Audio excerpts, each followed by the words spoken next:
Hello guys! Welcome to Yaka Farm. Another day, another vlog.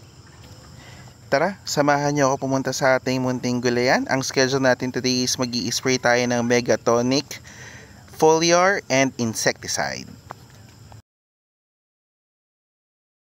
So, ang mga gagamitin natin today is dishwashing liquid at yung Megatonic solution na Foliar and Insecticide.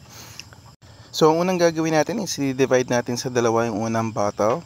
And then yung first half is hahaluan ng half ng insecticide powder. This is good for 2 sessions. Bali, ang pinaka-purpose niyan is pampabulaklak ng mga kalamansi natin.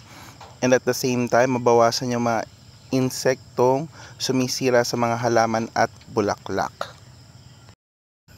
So, makikita nyo ngayon, minimix yung 1 part ng dishwashing liquid at 2 part ng Megatonic solution, Foliar and Insecticide sa 25 liters na tubig. Ang pinaka-purpose ng dishwashing is adhesive or para mas mapakapit yung gamot ng Foliar at Insecticide sa mga dahon at tangkay ng mga pananim natin. Fill up lang natin yung power spray natin kasi medyo madami-dami tayong i-sprayan. We have 450 trees of calamansi and I think around 600 plus na siling pula at saka siling panigang.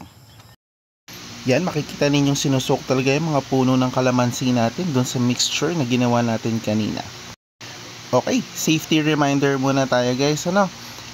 Kailangan kapag ka nag-i-spray ng ganitong klase ng gamot, either umagang-umaga or hapon, yung tipong walang masyadong hangin.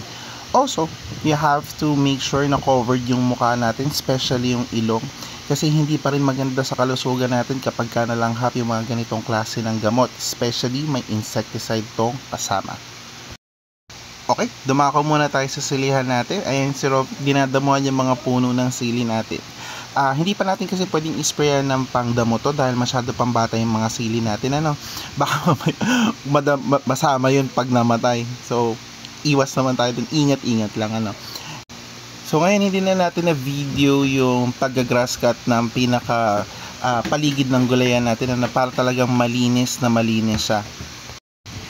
Ayan, yun lang for today's video guys. Thank you so much for watching. If you have suggestions or inputs, feel free to comment down below para sabay-sabay tayong matuto at ma-improve ang farming natin. Thank you guys. Bye!